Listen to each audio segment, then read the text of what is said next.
บริษัทลาวโตโยต้าบริการจำกัดสร้างตั้งขึ้นในวันที่ 7 ตุลาปี 1992 เป็นศูนย์ที่ได้รับอนุญาตจำหน่ายรถและบริการหลักการขายยี่ห้อโตโยต้าแห่งทวิตในสปป.ลาวจาก Toyota Motor Corporation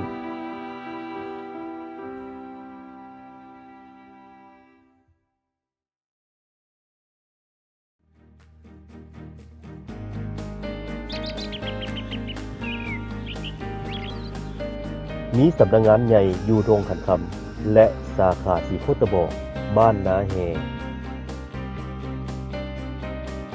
ได้รับเหรียญไซพัฒนาสั้นหนึ่งจากรัฐบาลรางวัลความเป็นมาตรฐานของโตโยต้า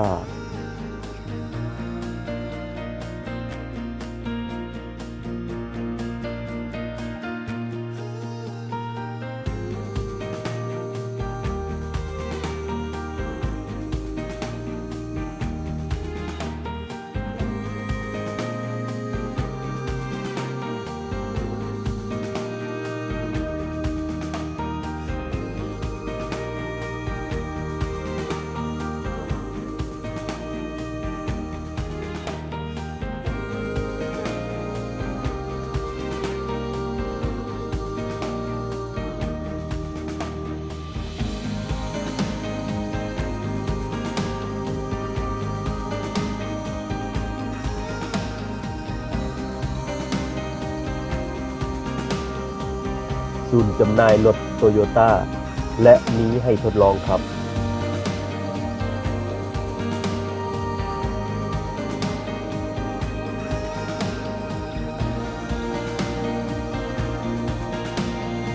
บริการที่ประทับใจและปลอดภัย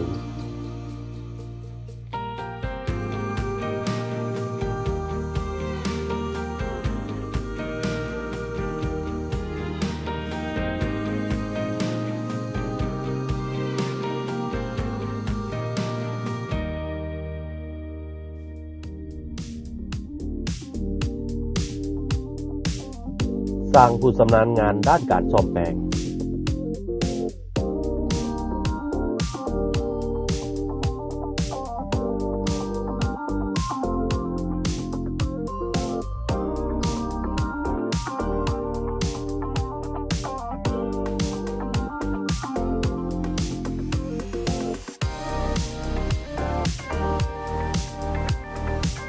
ตรวจเช็คด้วยระบบคอมพิวเตอร์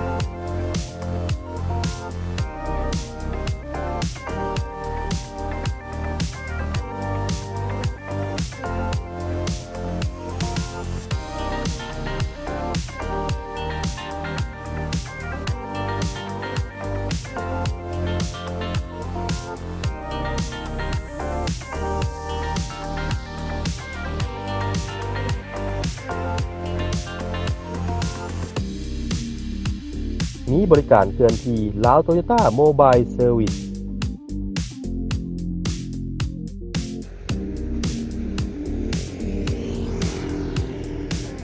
ผู้ซ่อมแปลงปากสัน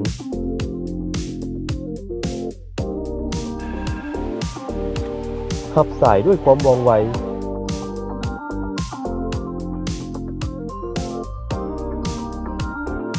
จัดตารางงานด้วยความถูกต้อง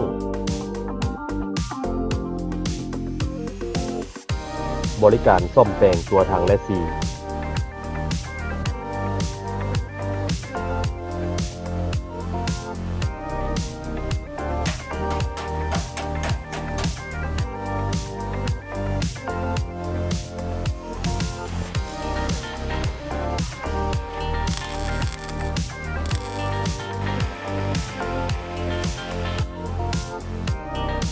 อบสีด้วยอินฟราเรดสีสูตรน้ำมาตรฐาน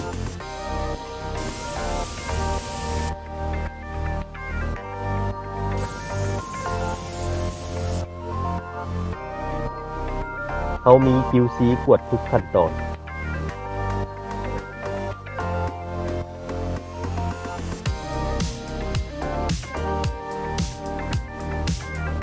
ศูนย์จำหน่ายรถใช้แล้วคุณภาพดี